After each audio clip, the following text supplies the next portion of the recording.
Hey folks, how's it going? This is Mike, and I'm here to take part in the weekly chat with James and Claire and everybody else who's taking part. So, hi folks. Hope you're having a good Saturday. Anyway, 3 topics this time, and the first one, James said, was suggested by RossiBoy19, and this is talking about films that we don't like the first time we see them, and then liking them when we see them maybe a second or third time. Okay, so well, I need to kind of twist the question around a little bit to make it more personal, because I have a very bad habit of when I go to a theater to see a movie and I'm not getting into it, I just get up and walk out. I've done this many times, and most of the films that I walk out on, I don't give them a second chance. Same thing when I rent a film. If I'm not getting into it after about the first 30 minutes or so, I shut it off and I don't ever engage it again. And later on, I'll tell you one of the films that I rented, and then you'll kick me out of YouTube when you hear it. So, okay. The last movie that I walked out on was something that it was a late night show at the Art Theater. It was a film called The Ghastly Love of Johnny X. Okay? The Ghastly Love of Johnny X, which is impossible to describe, but it's some kind of a low budget independent thing. These people were trying to make, I think they were setting out to make a cult film without allowing a film to just be watched by people and become a cult favorite. They set out to make kind of a parody of cult films. And I made it for about a half hour, and I thought, why am I sitting here? And it was irritating, it was boring, it made no sense, so I just got up and left. And I'm sure I'll never want to watch that film again. And a recent film that I went to see and I wanted to walk out on, but I didn't because I was with other people and we had dinner plans afterwards, so I didn't want to mess everything up. I went to see The Black Swan with Natalie Portman, which very popular film, and of course won Academy Awards and all that. And man, oh fuck, I couldn't stand that movie. It was irritating. I simply did not care about all these skinny girls who were obsessed with becoming ballet dancers. I simply didn't care, and I thought it was creepy and ugly. And there was only one scene in that movie that I found incredibly impressive, and that was toward the end when Natalie Portman was dancing the lead in Swan Lake, and remember the part where she was twirling around and she turned into the Black Swan, and they had these great effects. I thought that was wonderfully done. It was a beautiful shot, a beautiful sequence, and it almost made it worthwhile sitting through the rest of it just to see that. But yeah, if I had been by myself that day, I would have walked out on The Black Swan and probably never wanted to see it again. I also walked out on Inception, right? I think I've talked about this before. I was so impressed by some of Christopher Nolan's other films, like Memento and Following, and I went to see Inception with great hopes, and I wanted it to be something like what he had done before, and it wasn't, at least for me. So I made it again about 30 minutes and I walked out. And I did buy that film later. It was on sale at Barnes & Noble for $5, and I had communicated with several people on YouTube about Inception, and they made me they made me feel guilty that I had walked out on it, not given it the real chance. It seemed like it was a moral problem that I did not like Inception. So I did go out and buy it, and still have not sat down to watch it again. And I will eventually, I guess. So, but my classic example of a movie that I walked out on and then later on watched all the way through and fell in love with is this film. And I've talked about this before too. This is Blow Up. Michelangelo Antonioni came out in 1966. It was his first English language film. I walked out on this movie in a theater back in 1980. I made it for about 20 or 30 minutes, and I thought, why am I sitting here? So I got up and left, and had bad feelings about every time I would read about Antonioni, and people were being critical about the fact that he was such a slow director and his films just came to a crawl. I had a lot of really bad feelings about Antonioni, and then in recent years I started watching some of his other works, such as La Ventura and L'Eclisse and La Notte, and then I found Blow Up on sale online, and I just kind of thought, okay, what the hell? It's not that expensive. I think I'll send away for it. Watched it and completely fell in love with it. And maybe I just had to, I don't know, mature a little bit in order to appreciate it. But that's the best example I can give you of a film that I watched over again and, well, all the way through, and completely fell in love with. And now for the film that I rented that I didn't like. Okay, you ready? You better sit down for this one. I went out and rented The Departed, okay? Because I had heard nothing but good things about it. It won Academy Awards, had great actors and all that. And I really wanted to like it, but I just could not get into it. I made it for about 20 minutes, and I thought, I don't want to see this movie. So I just shut it off. So sorry. Maybe someday I'll give that another chance as well. Okay, so the second topic is, let me read it. Hang on a second. Vincent Price, Christopher Lee. Well, I love them both. I had no idea that they were born on the same day. Also, different years, of course, but I love Vincent Price. I think my favorite Vincent Price performance probably was in a movie that I watched.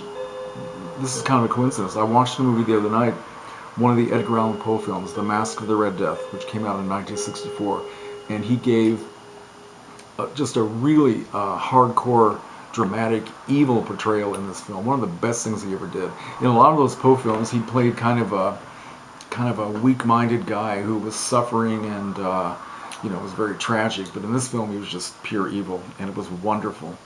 And I hadn't watched this film in many, many years, and maybe somebody can answer this for me, because at the beginning of the film, the character known as the Red Death, this man who was covered in crimson from head to toe and couldn't see his face, that sounded like Christopher Lee's voice. And there must be a way I can find out if they actually use Christopher Lee to give the voice to this character, because that is such a distinctive voice. And if any of you wonder if I'm losing my mind, and if you happen to have that film in your collection, watch it again.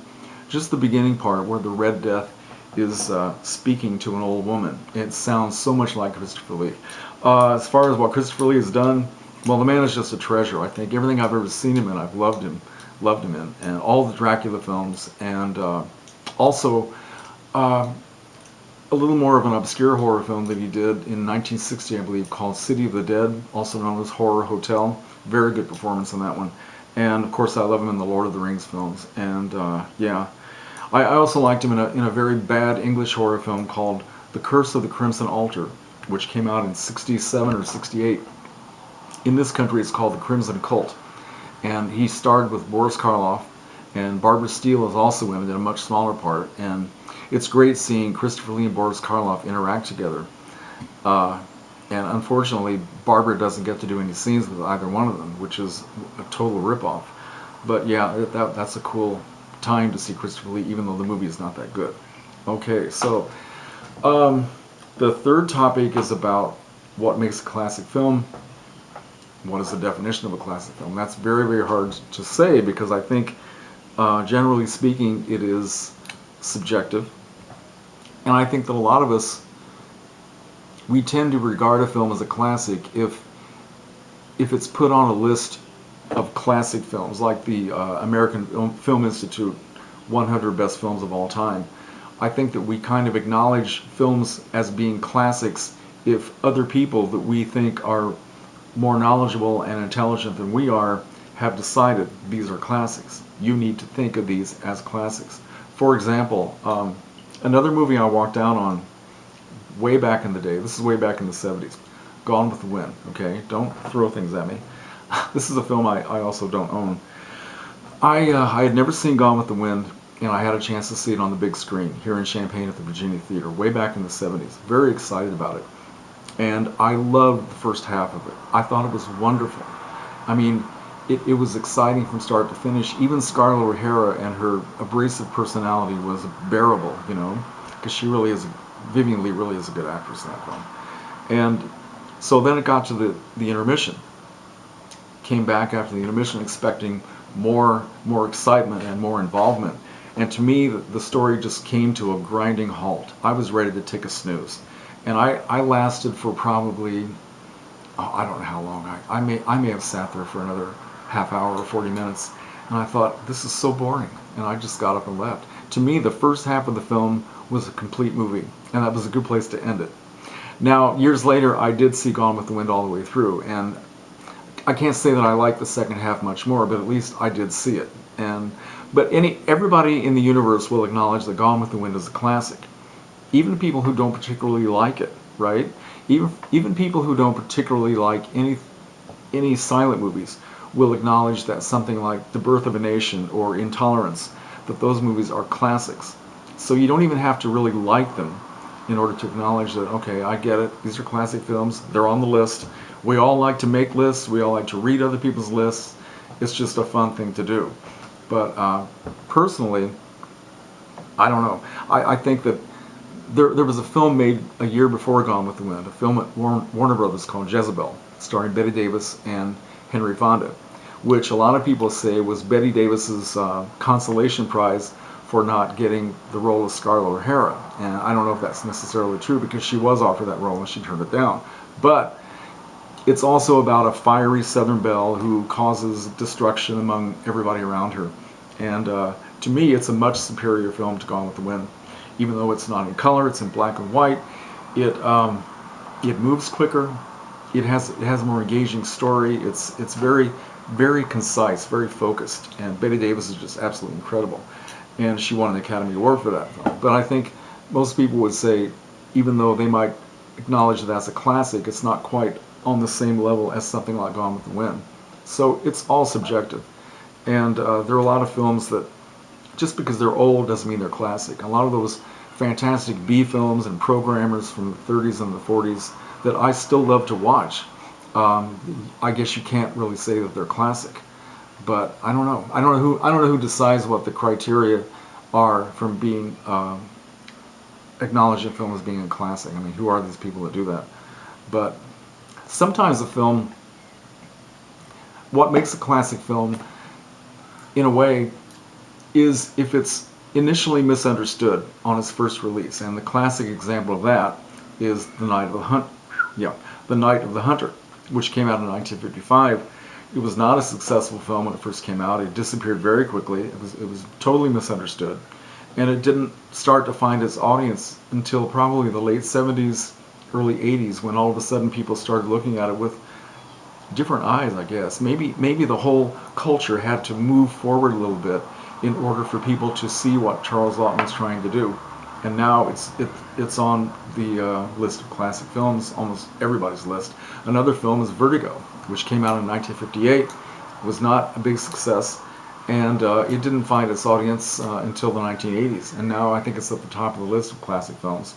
So who knows? It's just an exciting thing to talk about, to engage films because and try to appreciate something because it's acknowledged as something that you need to see. It's like the list of great books. There are books that you supposedly need to read because people say that you can't be educated and literate without having read these books. Even if they bore the tears out of you, you need to read these books. And I admit that I have not read most of them that are on that list.